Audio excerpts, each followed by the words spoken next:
প্রেম স্পৃহা। লেখনীতে অলকানন্দা ঐন্দ্রী। পর্ব ১৬।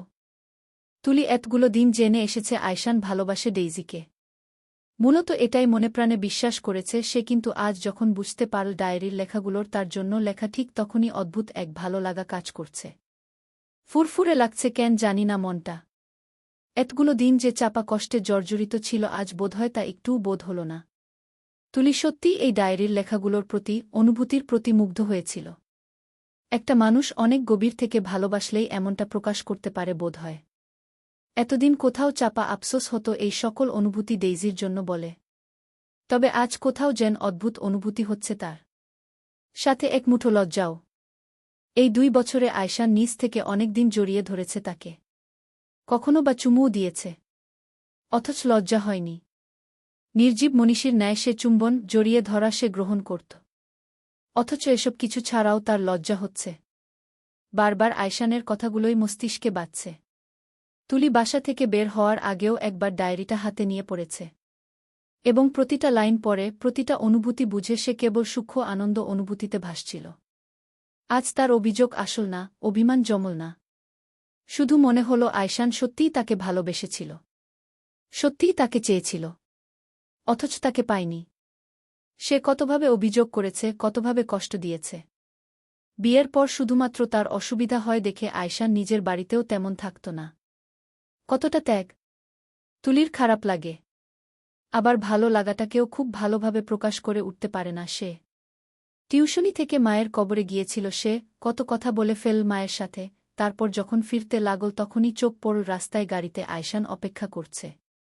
তুলির বোধহয় এই প্রথমই আয়শানকে দেখে লজ্জা হলো, মনে হলো যেন, অথচ এর আগে এমনটা হতো না। তুলি দেখেও সরাসরি আয়শানের মুখোমুখি না হওয়ার এড়িয়ে গিয়ে রিকশায় উঠতে নিল। আয়শান ভ্রু কুঁচকেই তাকায়, দ্রুত নেমে ডাকে, তুলি। তুলি ছোটশ্বাস ফেলে মুহূর্তেই উত্তর করল, হু। আয়শান সামনে গিয়ে তাকাল, বলল, গাড়িতে যাবি? তুলি আর উঠল না রিকশায়, মেনে নিল। আয়শান রিকশাওয়ালাক না বলে দিয়ে যখন হাঁটছিল তখন ফের শুধাল, এড়িয়ে যাচ্ছিলি কেন আমায়? তুলি উত্তর দেয় না। আয়শান আবারও বলে, আমি সম্ভবত আমার দিকে তোলা একটা অভিযোগ তুলতে পেরেছি বল।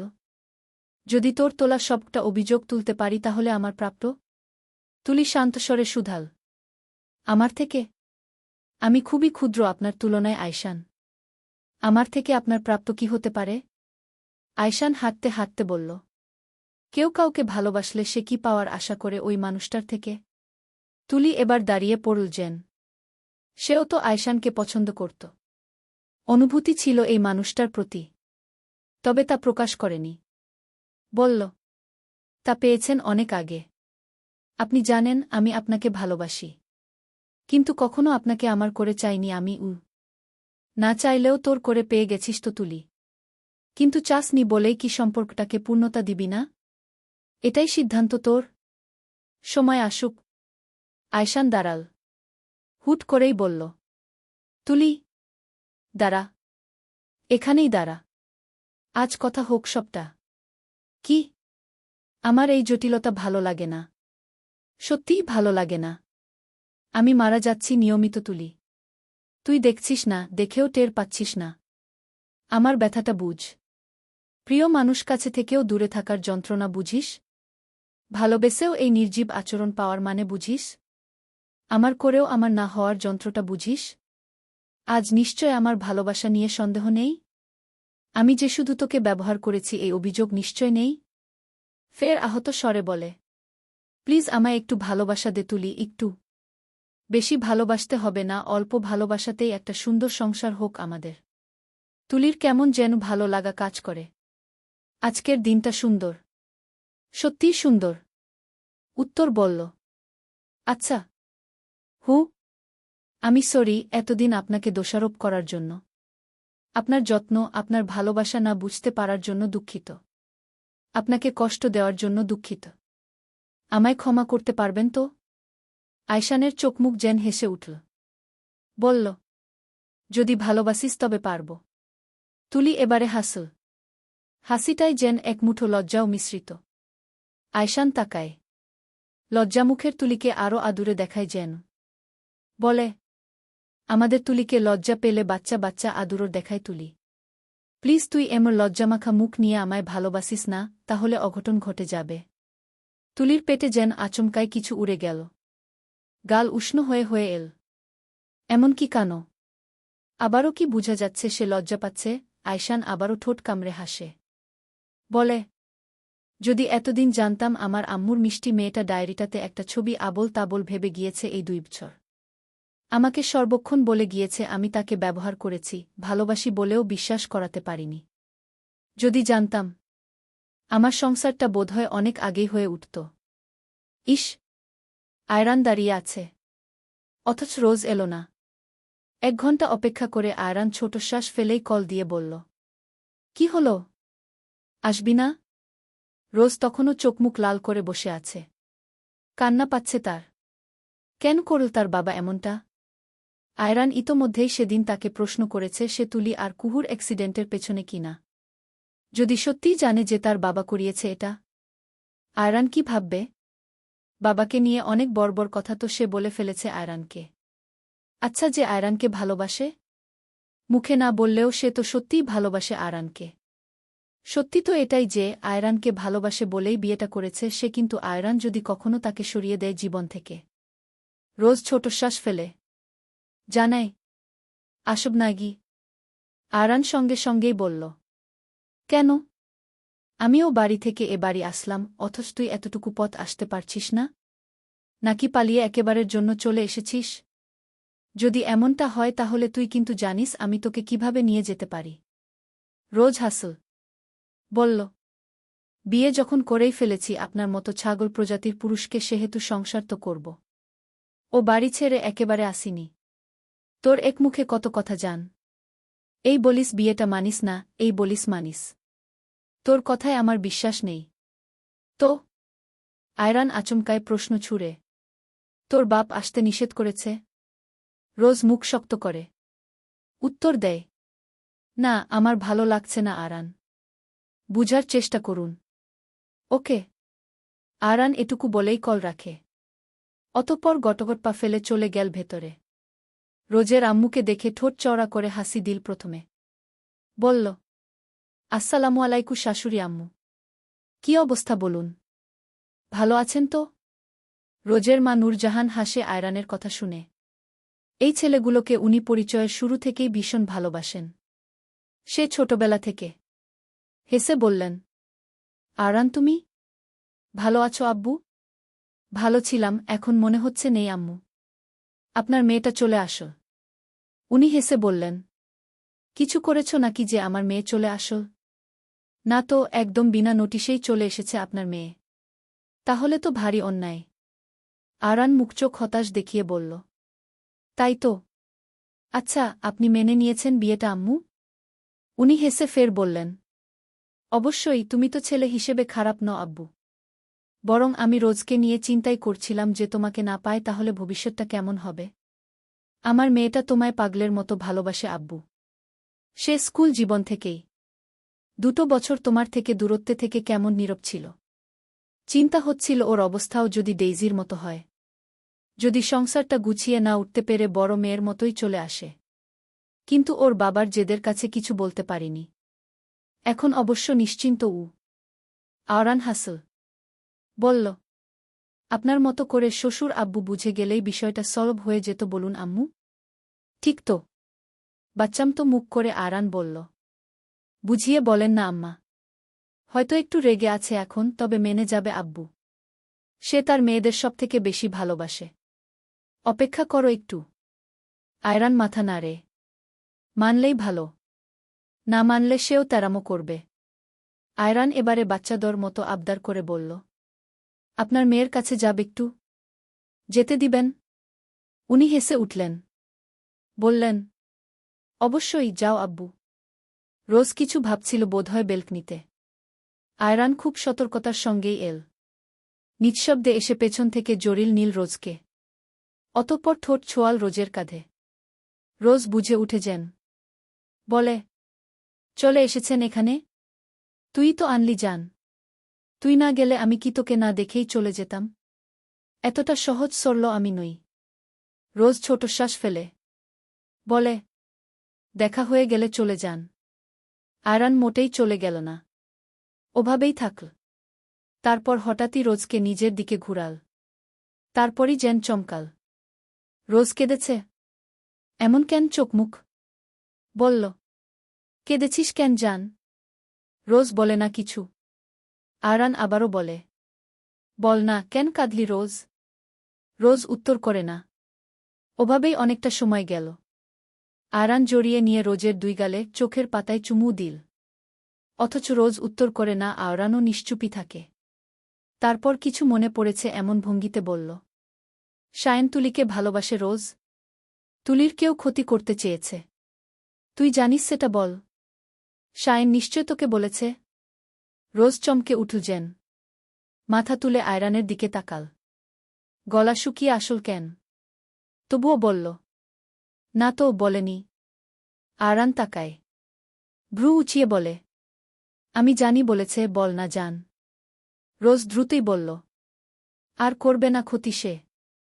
তবুও জিজ্ঞেস করবেন না কথাটা প্লিজ। আয়রান এবারে আর জিজ্ঞেস করল না। রোজকে জড়িয়ে রাখলেও এবার বন্ধনটা হালকা। রোজ বলল, জড়িয়ে ধরেছিলেন কি এই উত্তরটা পাওয়ার জন্যই? এমনকি এতদূর এসেছেনও কি এই উত্তরটার জন্য? আয়রান ছোট ছোট করে তাকায়।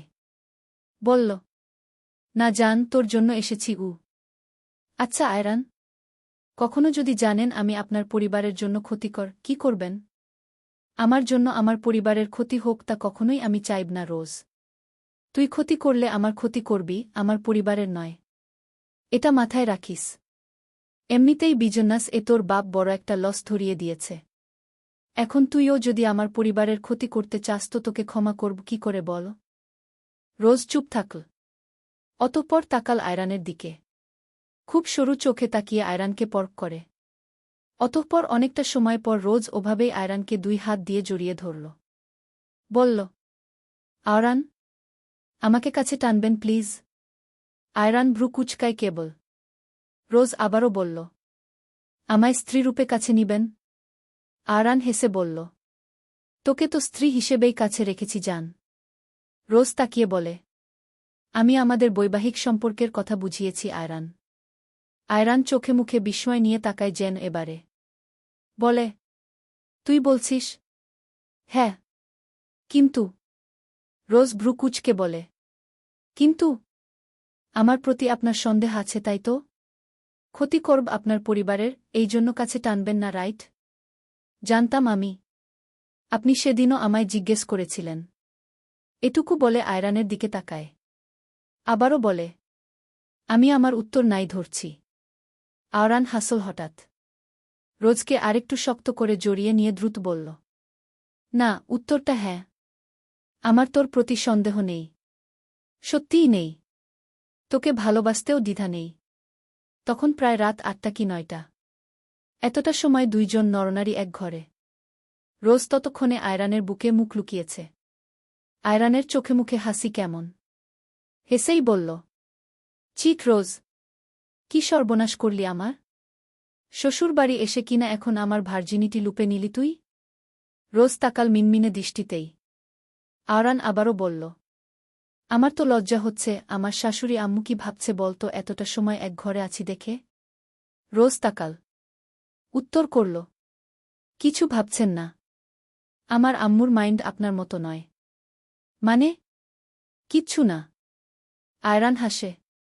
রোজের নাকে ঠোঁট ছোয়াল আদুরে ভঙ্গিতে। বলল, ঠিক আছে। কিন্তু আমার অনেক ইচ্ছা বাসাটা আমি বিয়ের পর করব। রোজ ভ্রু কুচকে বলল, বিয়ের আগে করেছেন? আয়রান হেসে বলে, না, বড় আব্বুকে আজই বলেছিলাম তোর আর আমার বিয়ের অনুষ্ঠান করতে। বড় আম্মুকেও বলেছিলাম। আমার ইচ্ছা ছিল আনুষ্ঠানিক বিয়ের রাতেই বাসর সেরে ফেলার, কিন্তু তুই বজ্জাত গু। কবির সাহেব এলেন প্রায় রাত 11টায়। আয়রানকে অবশ্য তখন দেখা গেল না, কারণ সে রোজের রুমেই। খাবারদাবারও তাদের রুমেই পাঠিয়ে দিয়ে নূরজাহান, তাই কবির সাহেব আর জানতেই পারলেন না আয়রান এসেছে, তারই বাড়িতে তার মেয়ের সাথে আছে। খাবার টেবিলে ডেইজি আছে, রোজ নেই দেখে উনি বললেন, রোজ কোথায়? ডাকছ না ওকে? ডেইজি বাবার দিকে তাকিয়ে উত্তর করল, খেয়ে নিয়েছে ও। উনি মাথা নাড়ালেন। নূরজাহানের দিকে তাকিয়ে বললেন, ও বাড়ি থেকে রোজ আর আয়রানের আনুষ্ঠানিক বিয়ের বিষয়ে কথা বলল। কল করে জানাল। আমি না করে দিয়েছি নূরগু। নূরজাহান স্বামীর দিকে আশাহতভাবে তাকালেন। ডেইজিও চোখ ছোট ছোট করে দ্রুত বলল, তুমি রাজি হলে না কেন আব্বু? তুমি কি চাও না রোজ সুখী হোক? কবির সাহেব মুহূর্তেই বললেন, তাই বলে ওই পরিবারের সাথে আম্মু? হার মানব আমি ডেইজি ছোটশ্বাস ফেলে জানাল, তুমি কি তোমার মেয়েদের ভালোবাসো না আব্বু? নাকি আমায় ভালোবাসো আর রোজকে ভালোবাসো না এমন? তুমি চাও রোজও আমার মতো কষ্ট পাক? মেনে নিচ্ছ না কেন ওদের বিয়েটা আব্বু? ভালোবাসা তো পাপ নয়। ওরা দুইজনই দুইজনকে ভালোবাসে আব্বু। শুধু তোমার ইগোর জন্য ওদের আলাদা হতে হবে? আমার মতো যন্ত্রণায় থাকতে হবে? কবির সাহেব চোখ ছোট ছোট করে চাইলেন। উনার ইগোর জন্য উনার মেয়ে অসুখী হবে? কেন? ওই পরিবারের মানুষ ভালো নাকি? উনি অবশ্যই ভালো সিদ্ধান্ত নেননি কি? ডেইজি আবারও বলল, বুঝার চেষ্টা করো আব্বু, তোমার এক মেয়ে ভালোবাসা পায়নি মানে সে তোমার অন্য মেয়ের ভালোবাসায়ও বাধা হতে পারে না। আমায় ভিলেইন বানাচ্ছ তুমি আব্বু। রোজের চোখে খারাপ বানাচ্ছ। আমি চাই রোজ সুখী হোক, ভালো থাকুক। ভালোবাসার মানুষের সাথে সুখী থাকুক। আমার মতো কপাল ওর না হোক। কবির সাহেব এবার জেন বুঝলেন। ডেইজি বোধহয় আসলে সঠিক বলছে এমনটা বুঝে উনি কেমন নীরব দৃষ্টিতে চেয়ে থাকলেন। ডেইজি এবারে ছোটশ্বাস ফেলে মাকে বলল, আম্মু, তুমি একটু কিচেন থেকে খাবারগুলো আনবে? নূরজাহান ও ছোটশ্বাস ফেলে কিচেনের দিকে গেলেন। ডেইজি এবারে বাবার দিকে চাইল। বলল, কুহু আর তুলির সাথে এটা করা তোমার উচিত হয়নি তোমার আব্বু। সত্যিই উচিত হয়নি। আমি তুলিকে পছন্দ করি না ঠিক, তবে কুহুকে অনেক ভালোবাসি। তুমি এমনটা করতে পারো না ওদের সাথে। কবির সাহেব বিষয় নিয়ে চাইলেন। তার বড় মেয়ে ডেইজিও জেনে গেল বিষয়টা। উনি চোখ ছোট ছোট করে তাকালেন। ডেইজি এবার দুই চাহনিতে দৃষ্টি রেখে বলল, কেন করলে এমনটা বলো? কবির সাহেব বড় মেয়েকে খুব বেশিই মানেন। তাই মেয়ের রাগ বুঝে দ্রুতই বললেন, আর করব না আম্মু। রাগ করে না, শান্ত হও আম্মু। ডেইজি তাকাল। বলল, আমি চাই না আমার আব্বুকে কেউ খারাপ বলুক আব্বু। আমার আব্বু খারাপ নয়। ভালো। সে সুপারম্যান আমি জানি। এই ইমেজটা নষ্ট করো না আব্বু। করব না আম্মু। ডেইজি মৃদু হাসল এবার। আবারও বলল, আব্বু, একটা অনুরোধ করি। রোজকে সুখী হতে বাধা দিও না প্লিজ। আমি চাই না রোজও আমার মতো এই যন্ত্রণা ভোগ করুক। আমি চাই না আমার বোন অসুখী হোক। ওকে সুখী দেখতে চাই আব্বু। কবির সাহেব কেবল উত্তর করল, হবে সুখীও। চলবে। প্রেম স্পৃহা। লেখনীতে অলকানন্দা ঐন্দ্রী। পর্ব 17। রাতের খাবারের পর তুলি যখন ঘরে এল তখনই দেখা গেল আয়শান বসে কোনো কাজ করছে। তুলি একবার তার দিকে চেয়ে ঘুমানোর ব্যবস্থা করতেই আয়শান ল্যাপটপ রাখল। বিছানায় টানটান হয়ে হাত পা মেলে শুয়ে পড়ে। সুধাল, আম্মুর সাথে সব রাগ অভিমান মিটে গেছে তুলি? তুলি নিশ্চুপ তাকাল। হ্যাঁ, মিটে গেছে। মাম্মির সাথে তার কোনো রাগ ছিলই না। যা ছিল তা চাপা অভিমান। কিন্তু কখনো প্রকাশ করতেই পারেনি মেয়েটা। মাম্মি সেবার রেগেই বলেছিল তুলিকে যাতে তার সামনে না পড়ে। তুলিও সে আদেশ মাথা পেতে নিয়ে কখনো নিজ থেকে যোগাযোগ করেনি, সামনে যায়নি, অথচ আজ কতগুলো দিন পর মাম্মি তাকে আদর করল, আগের মতো স্নেহ করল, ভালোবাসল। তুলির এসব ভেবেই কান্না পেল কেবল। মায়ের পর যাকে সে নিজের মায়ের মতো ভেবেছে, সর্বোচ্চ ভালোবেসেছে, তার আদর পেয়ে টলমল হয়ে উঠে চোখজোড়া। কতগুলো দিন সে চাপা কষ্ট বয়ে গিয়েছে। মাম্মির সাথে কথা বলার জন্য ছটফট করেছে।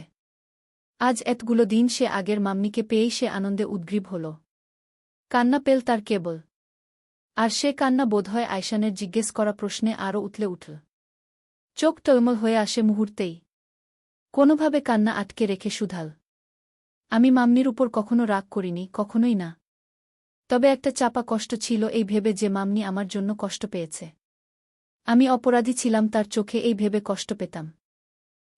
আজ আমি মাম্মিকে জড়িয়ে ধরতে পেরেছি। আগের মতো ঝাপটে জড়িয়ে ধরতে পেরেছি আয়শান ভাই। আয়শান খেয়াল করল কেবল তুলিকে। চোখ থেকে পানি গড়িয়ে পড়েছে ততক্ষণে। তুলি অত্যাধিক নরম মনের মেয়ে। খুব ছোট থেকেই। শুধু মাঝখানে কেমন অনুভূতিহীন নিষ্প্রাণ হয়ে গেল তার তুলিটা। তুলির আগের মতো হচ্ছে, লজ্জা পাচ্ছে, কাঁদছে, এসব দেখে আয়শান খুশিই হল। মৃদু হাসল এবারে। উঠে বসে তুলির হাতটা ধরে গম্ভীর স্বরে শুধাল। আম্মু অনেক আগেই ভুল বুঝতে পেরেছিল তুলি। কিন্তু তোর সাথে যোগাযোগ করার সাহস করেনি। আমার থেকে খোঁজ করত তোর। তুলি নিশ্চুপই থাকল। শুধু কান্নাই দেখা গেল। আয়শান ফের মাথায় হাত বুলিয়ে বলল, আম্মু তোকে আপন ভাবে, আমরা তোকে আপন ভাবি। বিশ্বাস করিস তো এখন? হু। তুলি তাকায়। উত্তর করে, আমি আপনাদের কখনোই অবিশ্বাস করিনি আয়শান। তবুও আমি জানি তুই ভাবতি এই বাড়ির কেউ তোকে আপন ভাবে না। তাই না? তুলির কান্না আরও বাড়ে যেন। ঠোঁট কামড়ে কান্না আটকানোর চেষ্টা চালায় মেয়েটা। অথচ পারে না। বলে, হঠাৎ এসব নিয়ে প্রশ্ন কেন করছেন? এমনি। আয়শান হেসে কথাটা বলতেই দরজায় আওয়াজ হল। এখন প্রায় রাত 12টা। দেরি হল কারণ তুলি আয়জানের সাথে দেখা করার জন্য অপেক্ষা করছিল। অতঃপর এতটা সময় থেকেও যখন আয়জান বাড়ি ফিরল না তখন রুমে এল। কিন্তু এত রাতে কে দরজায় আওয়াজ করবে? নিশ্চয় কোন দরকার। তুলি তাকাল। যেতে নিবে ওই সময় আয়শান উঠে গিয়ে দরজা খুল। সঙ্গে সঙ্গেই দেখা মিলল আয়জানের। ভাইকে দ্রুত এড়িয়ে গিয়ে চলে গেল তুলির কাছে। অতঃপর তুলির মাথায় দ্রুত আলতো হাতে চড় মেরে বলে উঠল, তুলি তুই আমার সঙ্গে দেখা না করে ঘুমোতে চলে এলি? কি আশ্চর্য, কি আশ্চর্য! আমরা তুলির একই রূপ দেখছি। হু। তুলিটা কিনা এত নিষ্ঠুর হয়ে গেল। আয়জান ভাইকে ভুলে গেল। তুলির হেসে ফেললে এবারে। আয়জান এই বাড়ির ছোট ছেলে হওয়াতে ছোট থেকেই দুষ্টু প্রকৃতির কিছুটা চঞ্চল।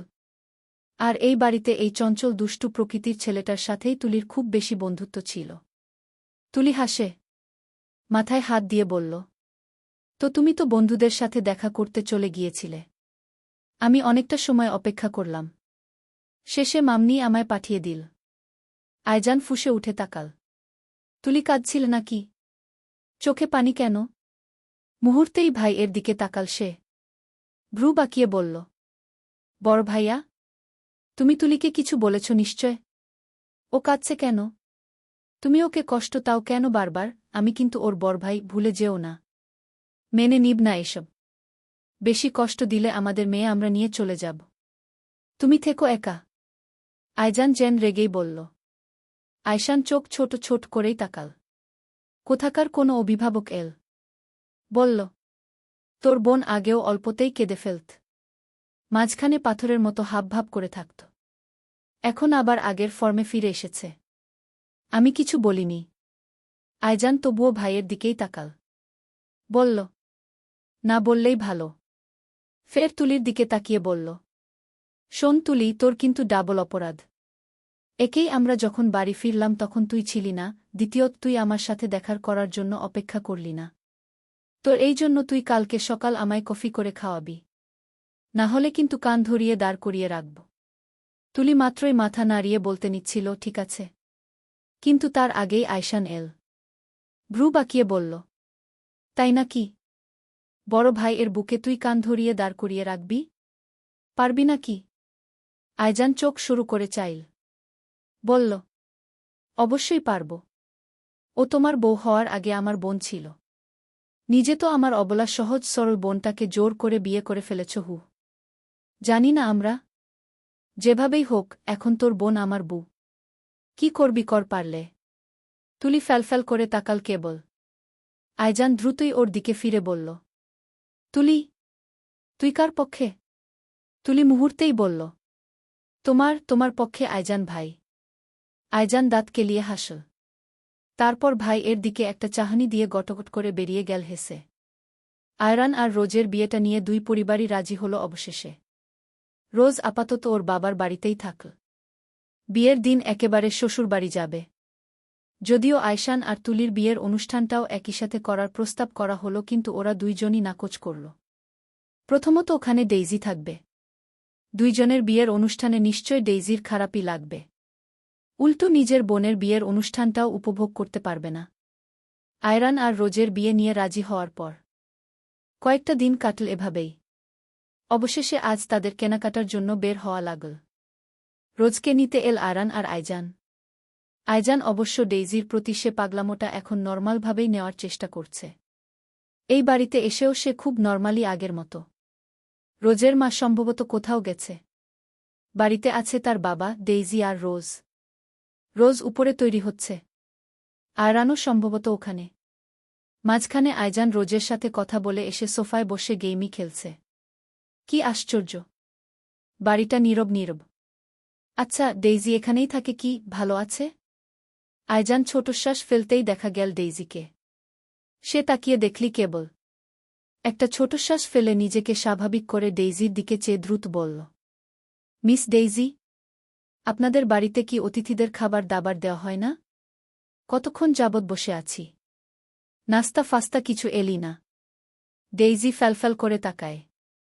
আইজান ভাইয়া? আগের মতোই চঞ্চল শোনাচ্ছে কণ্ঠটা। আগের মতোই বোধ হচ্ছে। অথচ মাঝখানে কত পাগলামো হল, কত কিছু হল। ডেইজি তাকিয়ে থাকতেই আইজান আবারও বলল, ওভাবে হাঁ করে আছিস কেন ডেইজি, তোর মুখে মশা ঢুকে গেল তো? ডেইজি এগিয়ে এল। কপাল টানটান করে স্পষ্ট স্বরে বলল, এই বাড়িতে মশা নেই। আইজান মুখ বাঁকিয়ে বলল, তুই নিজেই তো মশা। ছাগলের মতো তাকিয়ে আছিস। ডেইজি রেগে তাকাল। বলল, রাগাচ্ছেন কেন আমায়? কারণ তোর বরাবরই রাগ বেশি। ডেইজি উত্তর না করে চলে যেতে নিতেই আইজান আবারও বলল, কি বেয়াদব! তোরা কি সত্যিই বাড়িতে অতিথিকে নাস্তা ফাস্তা করাস না ডেইজি? আন্টি কোথায়? আমার পেটের ভেতর গুড়গুড় করছে। কিছু খেতে দে। ডেইজি রেগে বলল, আপনাদের বাড়িতে খাবার রান্না করেনি? করলেও বা কি, যা খেয়েছি তা এতদূর আসতে আসতে হজম হয়ে গেছে না? তার উপর তোর বোন তো তৈরি হচ্ছেই হচ্ছে। ডেইজি ছোটশ্বাস ফেলে বলল, দেখছি আমি, বসুন। ডেইজি কিচেনে গেল ঠিক। পেছন পেছন গেল আইজানও। ডেইজিকে চুলা জ্বালিয়ে পাতিলে পানি দিতে দেখে ভ্রু উঁচিয়ে বলল, কি করছিস ডেইজি? ডেইজি রান্না পারে না। বাবা মায়ের আদুরে মেয়ে সে বরাবরই। তাই কখনো কিচেন পর্যন্ত আসতেই হয়নি। তবুও চেষ্টা চালাল। বলল, চা বানানোর চেষ্টা করছি। অতঃপর কি বানাল সেই জানে, একটা কাপ নিয়ে তাতে চা ঢাল। আইজান অবশ্য সঙ্গে সঙ্গেই কাপটা হাতে নিল। ফু দিয়ে মুখে নিতে গিয়েই সে মুখ কুঁচকে বলল, ছিহ! কি বিচ্ছিরি চা বানিয়েছিস ডেইজি। এইটা চা হলো? কি তেতো! ওয়েট, আমি নাস্তা বানাই বরং। কি আছে দেখি তোদের কিচেনে? দুইজনই কখনো রান্না করেনি। বলতে গেলে কিচ্ছু পারে না। অথচ দুইজনই রান্না করবে। ডেইজি ভাবল আইজান বোধহয় এই 2 বছরে রান্না শিখেছে। জিজ্ঞেস করল, কি বানাবেন? দেখি আগে কি আছে গু। তারপর উপরে রাখা বয়ামটায় সাদা কিছু দেখে হাত উঁচিয়ে বলল, এটা ময়দা। আমি ময়দা দিয়ে তেলে বেজে কিছু বানাতে পারি, রাইট? তেলে বেজে কি বানাতে হয় তাও জানে না, তবে কিছু বানাতে পারবে এটা আন্দাজ করল কেবল। অতঃপর হাত বাড়িয়ে বয়ামটা নিতে গিয়েই ঘটল অনর্থ। বয়ামের ঢাকনাটা বোধহয় ভালোভাবে লাগানো ছিল না। তাই তো দ্রুতই সব ময়দা ছিটকে পড়ল তার গায়ে।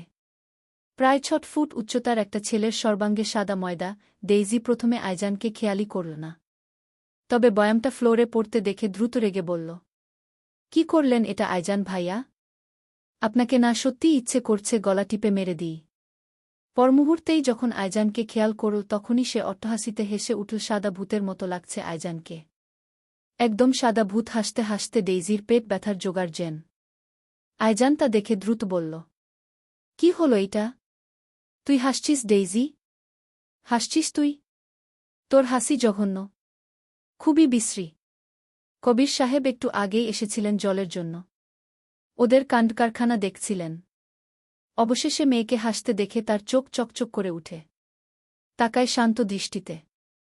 কতদিন পর তার মেয়েটা হাসল, তাও আবার আইজানের জন্য।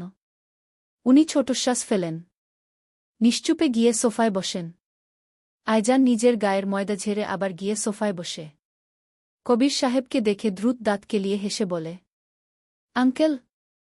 আপনি এমন মুখটা বেলুনের মতো ফুলিয়ে রেখেছেন কেন? আয়জান বরাবরই এমন। ছোট থেকেই। কথাবার্তার ঠিক নেই। চঞ্চল। কবির সাহেব অবশ্য এই ছেলেটার উপর কোনোকালেই রাগ করেননি। বরং বরাবরই ওর চঞ্চলতা উনার মন কেড়েছে, হাসাত মনকে। এখনও বোধহয় কবির সাহেব আয়জানের উপর রেগে নেই। কোথাও গিয়ে ও বাড়ির মধ্যে এই সহজ সরল ছেলেটাকেই উনার ভালো লাগে। আর একদমই ভালো লাগে, দু চোখে বিষ যে সে হল আয়শান। কবির সাহেব এখনও আয়শানকে ভালো হিসেবে নিতে পারেন না। রাগ হয়? কবির সাহেব উত্তর করলেন, আয়জান, তোমরা সবটা ভাই বেয়াদব। বড়দের সাথে কিভাবে কথা বলে জানো না। অবশ্য তুমি ছোট থেকেই এমন ছাগল। তবে আগে তোমার ছাগল প্রজাতির কথাবার্তা শুনে হাসলেও এখন আমার হাসতে ইচ্ছে হচ্ছে না। কি করে হবে? আপনারা সবাই তো দেখছি কেমন রোবট রোবট বিহেভ করছেন। কিন্তু বিয়েটা প্লিজ সুন্দরভাবে হতে দিয়েন, আমি আপনাকে 200 রসমালাই খাওয়াব আঙ্কেল। কবির সাহেব কেমন করে তাকাতেই আয়জান হাসল। অতঃপর বলল, আচ্ছা আঙ্কেল, এ বেলায় রাজি হতে পারলে আমার বেলায় কেন রাজি হলেন না? আমি সত্যিই তাকে চেয়েছিলাম, সত্যিই তাকে ভালো রাখতাম আমি। কবির সাহেব ছোট ছোট চোখ করে তাকাল। বলল, এ বেলায় আমার মেয়ে রাজি, তোমার বেলায় আমার মেয়ে রাজি ছিল না। ওহ! আরান ঘড়িতে সময় দেখল। রোজ মাত্রই তৈরি হয়ে বের হল। পরনে একটা শুভ্র রঙের জামা। চুলগুলো ছেড়ে দেওয়া। আয়রান তাকিয়ে দেখে। সুন্দর দেখাচ্ছে রোজকে। একটু বেশিই সুন্দর দেখাচ্ছে। তাকিয়ে হাসল সে। অতঃপর এগিয়ে গিয়ে এক হাতে রোজের কোমর খিচে ধরে নিজের দিকে টানল। অন্য হাতের তর্জনী আঙ্গুলু দিয়ে রোজের মুখে বুলিয়ে বলল, এতক্ষণের অপেক্ষা সার্থক। মাই হোয়াইট রোজ, আমি আপনার জন্য 1000 বার প্রেমে পড়তেও রাজি। রোজ তাকাল। আয়রান হেসে আচমকা মুখ নামাল। রোজের থুতনিটা আঙ্গুল দিয়ে তুলে ধরল। তারপর 2 চোখে তাকিয়ে বলল, আমার সমস্ত প্রেম তোর হোক জান। আমার সমস্ত স্পর্শ তোর হোক। এইটুকু বলেই সর্বপ্রথম ঠোঁট এগিয়ে চুমু দিল রোজের থুতনির সে তিলটায়। অতঃপর মুখ উঠিয়ে দখল নীল রোজের ঠোঁট জোড়ায়। উন্মাদের মতো ঠোঁট জোড়ায় নিজের রাজত্বের প্রকাশ ঘটাতেই রোজ হাঁপিয়ে উঠে যেন। আরান বুঝে দূরে দাঁড়াল। যেতে যেতে হেসে বলে গেল, আমার দোষ নেই জান, তোরই দোষ। এত সুন্দরভাবে আমার সামনে সামনে আসার প্রয়োজন কি বল? আমার তো ইচ্ছে হবেই, তাই না? রাতে ঘুমোতে যাওয়ার আগে কবির সাহেব নিজের স্ত্রীকে হুট করেই বললেন, নূরজাহান, আমার মনে হয় আয়জান সত্যিই আমার ডেইজিটাকে ভালো রাখতে পারত। 2 বছর আগে আমি বোধহয় সত্যিই ভুল সিদ্ধান্ত নিয়েছিলাম। যদি আয়জানের সাথে ডেইজির বিয়েটা হতো তাহলে বোধহয় আমার ডেইজি এতদিনে অনেকটা হাসিখুশি থাকত বলো। নূরজাহান শান্ত ভঙ্গিতে তাকালেন। বললেন, আয়জান ছোট থেকেই সবাইকে হাসাতে পারে, সহজ সরল একটা ছেলে। সবার উপরে রাগলেও ওর উপর রাগ করা যায় না। ডেইজি অবশ্যই এই ছেলেটাকে কোনো না কোনো একদিন ভালোবেসে ফেলত। কিন্তু আপনি কবির সাহেব সিলিং এর দিকে চেয়ে রইলেন। তারপর বললেন, আমি ভুল ছিলাম, তাই না? আমার মেয়েটাকে আজ অনেক দিন পর হাসতে দেখেছি নূরজাহান। অনেকদিন পর সে রাগ করে অন্য কারোর সাথে কথা বলছিল, হাসছিল। প্রাণ খুলে হাসছিল ও। নূরজাহান ছোটশ্বাস ফেলে জানালেন, এখন আর কিচ্ছু করার নেই। ভুলে যান। কবির সাহেব কেমন নিষ্প্রিয় হয়ে তাকিয়ে রইলেন এক দৃষ্টিতে। অতঃপর বললেন, আমার মনে হলো ছেলেটা এখনও ডেইজিকে ভালোবাসে তুলির পরনে আজ লাল টকটকে শাড়ি। মামনি তাকে এই শাড়িটা পরিয়ে দিয়েছে আজ বিকালেই। তুলি শুধু মামানিকে চেয়ে চেয়ে দেখছিল তখন। আগেও মামনি এমন করত। এমনই ভাবে তাকে ভালোবাসত। তুলি এসব ভেবে হাসে। শাড়ি সামলাতে না পারলেও এই শাড়িটা সে ইচ্ছে করেই খুল না আজ। তার মামানি পরিয়ে দিয়েছে। তুলি আয়নায় দেখে দেখে হাসে কেবল। তুলির নিজের আলমারি থেকেও একটা শাড়ি বের করল। এটা 2-1 দিন আগে কিনেছিল মামনির জন্য। সে ওটা নিয়েই মামনির ঘরে গেল। হেসে বলল, মামনি, তোমার শাড়ি পরানো সত্যিই সুন্দর, বলো আমিও তোমায় শাড়ি পরিয়ে দিই। 2 জনই আজ শাড়ি হলে কেমন হবে? তুলির মামনি হাসল। মেয়ের হাত পেছনে দেখেই তাকিয়ে বলল, অবশ্যই ভালো হবে। মা, মেয়ে আজ শাড়িতে। কিন্তু পেছনে কি শুনি? তুলি হাত এগিয়ে দেখাল। বলল, এটার দাম অত বেশি নয়, কিন্তু আমার মনে হলো তোমায় ভালো মানাবে মাম্মি। আমি তোকে কি বলেছি তুলি? উপহার দাম দিয়ে বিচার করে না বলেছি না? তবুও দামের কথা কেন বলতে হলো? তুলি হাসল। বলল, আর বলব। পরিয়ে দে এটা। অবশ্যই। তুলি হাসল। পরিয়ে দেওয়ার চেষ্টা অর্ধেক পথে যখন কুচি ভাঁজ করা ঠিক হল না তখন বাচ্চাদের মতো করে বলল, এটা তো হচ্ছে না বোধহয় মাম্মি। উনি হাসলেন। মেয়ের এমন নিরাশ হওয়া দেখে নিজেই শিখিয়ে দিলেন। অতঃপর দুইজনই শাড়ি পরে আয়নায় দাঁড়াল। তাকাল। সুন্দর, সত্যিই সুন্দর। তুলি ফ্যালফ্যাল করে তাকিয়ে বলল, তুমি একটু দাঁড়াবে মাম্মি? আমি মোবাইলটা আনছি। আয়নায় দুইজনের এই ছবিটা তুলে রাখব। অতঃপর এটা বলে তাড়াহুড়ো করেই নিজের ঘরে যেতে লাগল। বিছানায় ফোনটা দেখে নিয়েই দৌড়ে যেতে লেগে শাড়িতে পা আটকে পড়ে গেল তুলি। বরাবরই সে ছোট থেকে এমন পরে ব্যথা পায়। নতুন কিছু নয়। আয়শান তখন মাত্রই বাসায় ফিরেছিল। রুমে ঢুকতেই তুলিকে পড়ে যেতে দেখে এগিয়ে আসলেও প্রথমেই নজরে পড়ল তুলি শাড়ি পরেছে। কি স্নিগ্ধ লাগছে মেয়েটাকে লাল শাড়িতে। আয়শান যেন মুগ্ধ হয়েই চাইল। অতঃপর নজর সরিয়ে হাত বাড়িয়ে বলল, তোর হাঁটাচলা কবে ঠিক হবে তুলি? তুলি কেমন করে তাকায়। উঠে দাঁড়ায় হাত ধরে। যেতে নিতেই আয়শান বলল, তোকে শাড়িতে সুন্দর লাগছে তুলি। কিন্তু এত তাড়াহুড়ো করে কোথায় যাওয়া হচ্ছিল? তুলির প্রথম প্রশংসাটায় বোধহয় ভালো লাগল। আজকাল আয়শানের সবকিছুই তার ভালো লাগছে। রাগ হচ্ছে না, জেদ হচ্ছে না। শুধু পুরুষটিকে ভালো লাগছে। সম্ভবত ওই ডায়েরির লেখাগুলো পড়ে পড়েই অনুভূতিগুলোর জন্যই তার মাথায় এসব হচ্ছে। সে বলল, মাম্মির কাছে। আস্তে যা। তুলি চলে যেতেই নিচ্ছিল। আবার দাঁড়িয়ে বলল, আপনিও যাবেন? আমার আর মাম্মির কিছু ছবি তুলে দিন। স্মৃতি হিসেবে রাখতে চাই। আয়শান হাসল। অতঃপর গেল। গিয়ে নিজের মাকেও শাড়িতে দেখে হাসল। দুইজনকে শাড়িতে দেখে মাথা চুলকে বলল, বাহ, দুইজন রমণী আজ শাড়ি পরিহিত। সুন্দর দেখাচ্ছে। তুলির সাথে রাতে যখন ঘুমানোর আগে দেখা হলে তখনও তুলি শাড়ি পরিহিত। কিন্তু সমস্যা হলো তুলি শাড়ি পরেই ঘুমাবে কিভাবে এই নিয়ে। তুলি এই নিয়ে অনেকটা সময় ভাবল। আয়শানের সাথে এই কয়েকদিনের সম্পর্ক অনেকটা স্বাভাবিক হলেও এতটাও স্বাভাবিক হয়নি যে সে শাড়ি পরে ঘুমোতে পারবে। যদি শাড়ি উঠে যায় কোনোভাবে? ভেবেচিন্তে তুলি হাতে জামা নিল। ওয়াশরুমের দিকে এগোতে নিতেই আয়শান শুধাল, থাক না শাড়িতে। চোখে শান্তি শান্তি লাগছে আমার।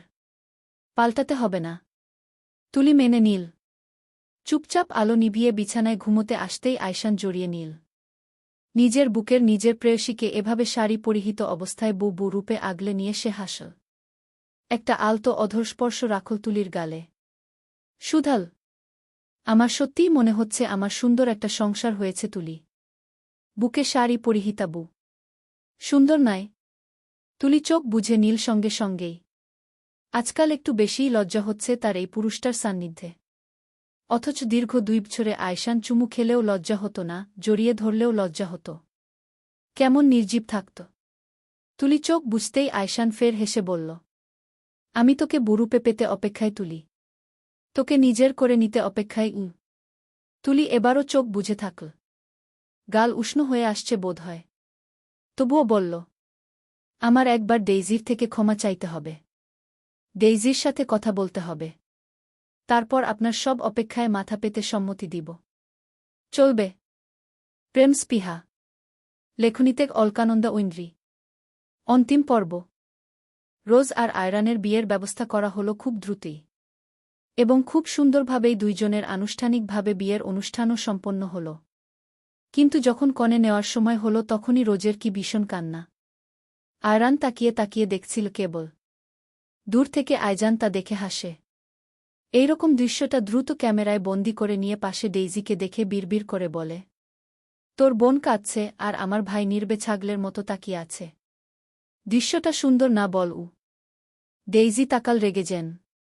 একটা মেয়ে কাঁদছে তা নিয়েও হাসতে হবে? ফোঁস করে শ্বাস ফেলে শুধাল, আপনি মেয়ে হলে বিয়ের সময় কান্না করতেন না আয়জান ভাইয়া? আয়জান সরু চোখে তাকাল। সে কি বলেছে মেয়ে হলে কাঁদবে না? বা রোজের কান্না নিয়ে হেসেছে নাকি? সে হেসেছে তার ভাইয়ের সহজ সরল দৃষ্টি দেখে। বলল, আমি ছেলে থেকে মেয়ে হতে যাব কেন? ছেলে হয়ে জন্মেছি, ছেলে হয়েই থাকবু। ডেইজি এইবারে কিছু বলল না। ফোঁস করে শ্বাস ছাড়ল। এইদিকে কিছু উত্তর করল না দেখেই আইজান মুখ বাঁকিয়ে বলে, ভাবওয়ালি, বেশি ভাব দেখাস তুই ডেইজি। আমি তোর সাথে কথা বলতে মরিয়া হয়ে যাচ্ছি না নিশ্চয়? ডেইজি এবারেও রেগে তাকাল। দাঁত চিরবির করছে তার।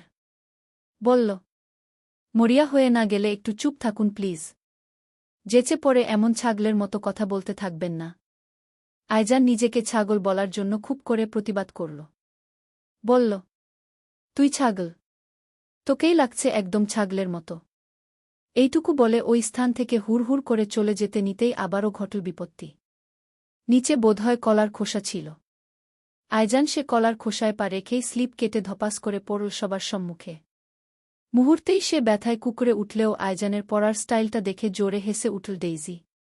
এমনভাবে চিৎটাং হয়ে পড়েছে না হাসলেও হাসি আসতেই। উপস্থিত সবাই যখন ঘটনাটা খেয়াল করল তখনই ডেইজি বুঝে উঠে নিজের হাসিটা থামাল। আইজান ততক্ষণে আর্তনাদ করে বলল, বেয়াদব, দাঁত কেলিয়ে হাসবি না। তুই পড়িসনি, ব্যথা তোর লাগেনি। আমার লেগেছে। ডেইজি হাসি থামাল ঠিক, তবে তখনও তার হাসি পাচ্ছে। ভীষণ হাসি পাচ্ছে। কেউ পড়ে গেলে হাসাটা কি অপরাধ? অন্যদিকে কবির সাহেব নিজের বড় মেয়েকে আবারও অনেকদিন পর মন খুলে হাসতে দেখে আনন্দিত হলেন। খুশি হল মনে মনে। তুলি খুঁজে খুঁজে ডেইজির সাথে একটু একা কথা বলতে চেয়েছিল। অবশেষে সে সুযোগটা হল কনে বর গাড়িতে উঠে বসার পর। আইজানরা ডাকতে আসলে তুলি একটু পর আসছেই বলল। তুলি ডেইজিকে পেছন থেকেই ডাক দিল। বলল, ডেইজি, শুনছ? ডেইজি তাকাল পেছন ঘুরে। তুলিকে দেখে চোখ ছোট ছোট করে চাইল। স্বভাবতই সে তুলিকে পছন্দ করেনি কোনোদিন। হয়তো জীবনে যা চেয়েছে তা পেয়েছে বলেই। ডেইজি এখন মানতে শিখেছে যে এই ঘটনায় কারোরই দোষ নেই। কারো না। আয়শান তাকে ভালোবাসেনি, এটা নিশ্চয় আয়শানের দোষ নয়। তুলিকে আয়শান ভালোবেসেছে, বিয়ে করেছে, এটা নিশ্চয় তুলির দোষ নয়। সে এখন সত্যটা মানে। তবুও কোথায় জানির তুলির প্রতি একটা জেলাসন্ন্যাস থাকেই। কেন থাকে জানে না। ডেইজি উত্তর করল, কিছু বলবে তুলি? তুলি মাথা নাড়ল। এসে হেসে বলল, আমায় কখনো ক্ষমা করতে পারবে না ডেইজি? ডেইজি বিস্ময় নিয়ে চাইল। তুলি তার কাছে ক্ষমা চাচ্ছে? কেন? বলল, কেন তুলি? তুমি তো কিছু করনি। তুলি শান্তস্বরে জানাল, তোমার ভালোবাসার মানুষকে কেড়ে নিয়েছিলাম বলেছিলে ডেইজি।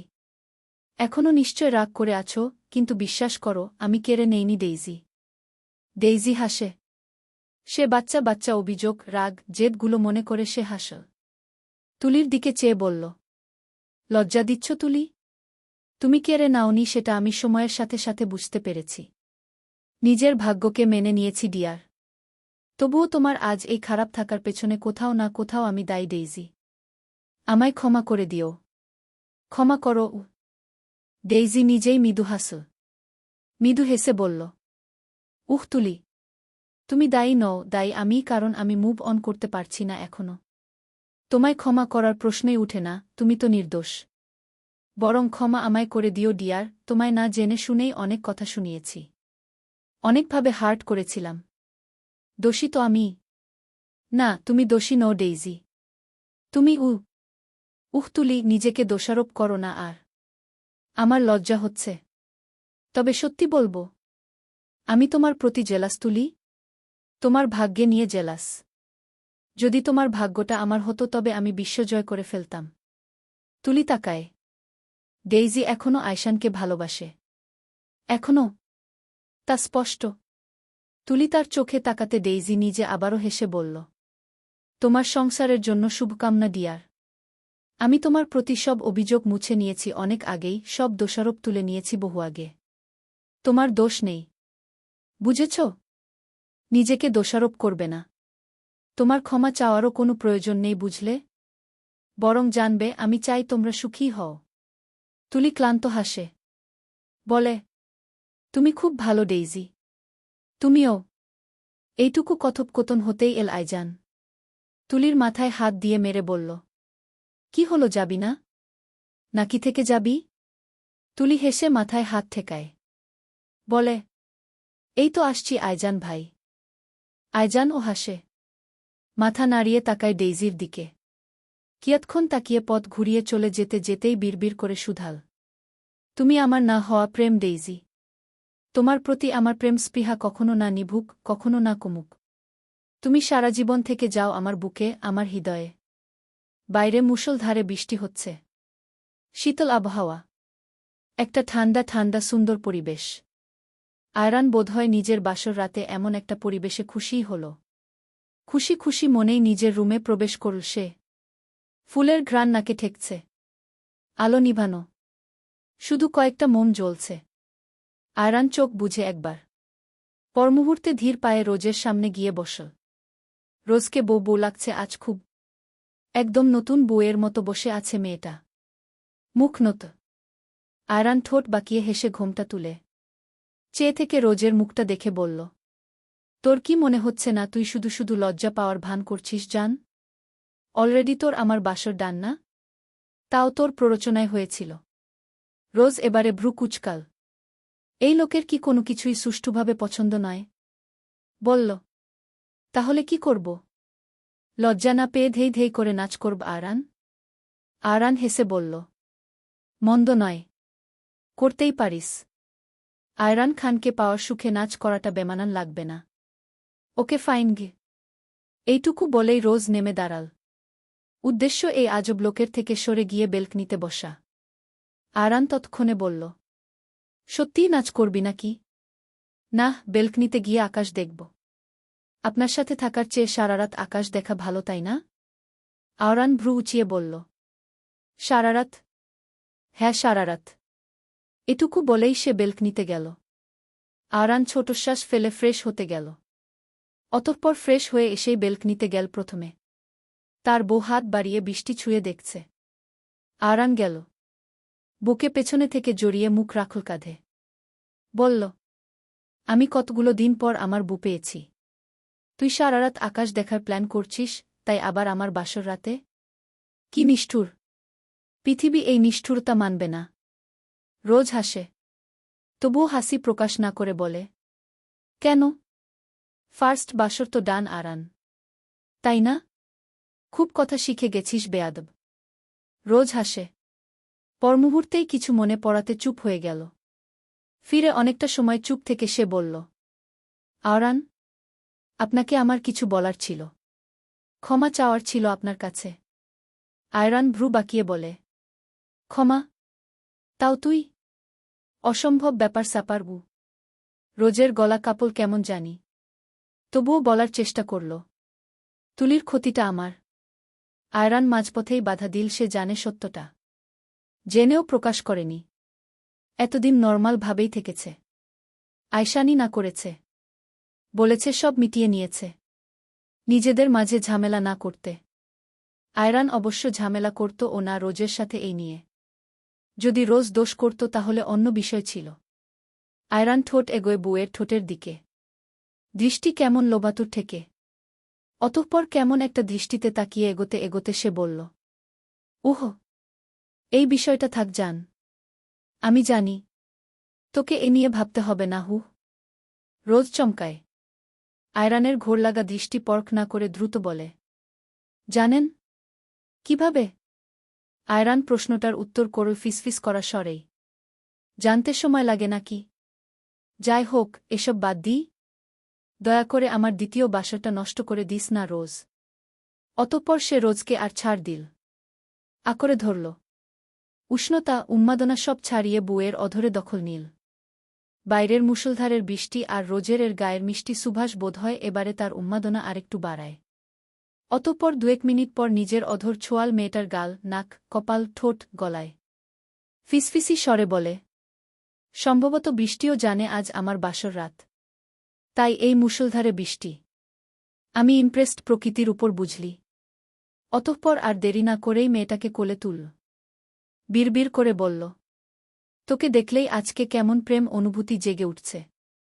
বিষয়টা আমি বুঝতে পারছি না। কিছুমিছু করে ফেলিসনি তো আমায়? হু, তোর আকাশ দেখা নিষেধ করলাম জান। ক্ষমা করিস। আমি এতটাও ভালো নই। আর তুই তো জানিস তুইও ভালো নোস। রোজ হাসে এবারে। আরানো বাঁকা হাসে। সুধাই। এক জনমের প্রেম স্পৃহা আমার তোর প্রতি। কখনো না কাটুক জান। কখনোই না।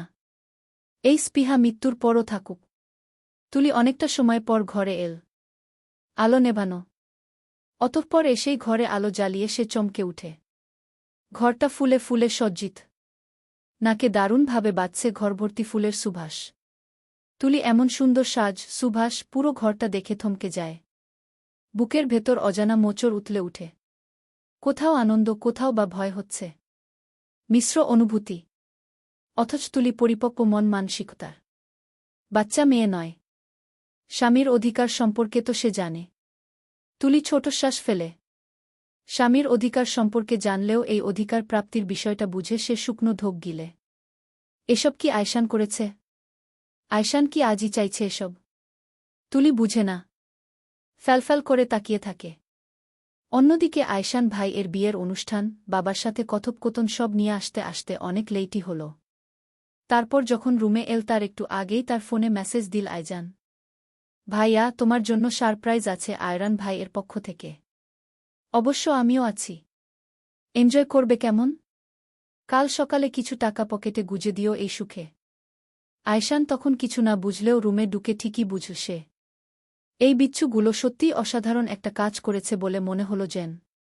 মুহূর্তেই ঠোঁট বাঁকিয়ে হাসি এল। কেন এল সত্যিই জানে না। তবে সত্যি তার পছন্দ হয়েছে ঘরটা ফুলের সুবাস সবই। আয়শান তাকিয়ে দেখে নিজের হাতের ঘড়িটা খুলতে নিতেই তুলি বেলকনি থেকে এল। শুকনো স্বরে জিজ্ঞেস করল। এসব আপনি করেছেন? আয়শান ভ্রু বাঁকায়। তুলির মুখটা দেখে তার হাসি পাচ্ছে। কি ভয় কি চিন্তা অথচ তুলিকে সুন্দরও দেখাচ্ছে ভীষণ পরনের গোলাপি শাড়িটায়। বাড়িতে অতিথি বলেই হয়তো শাড়ি পরেছে। তুলির মুখ চোখে পানির ছিটে ফোটেও বোঝা যাচ্ছে। বৃষ্টির পানি? নাকি মুখ চোখে পানি দিয়েছে? আয়শান এক দৃষ্টিতে তাকিয়ে স্নিগ্ধময়ী তুলিকে পরখ করে।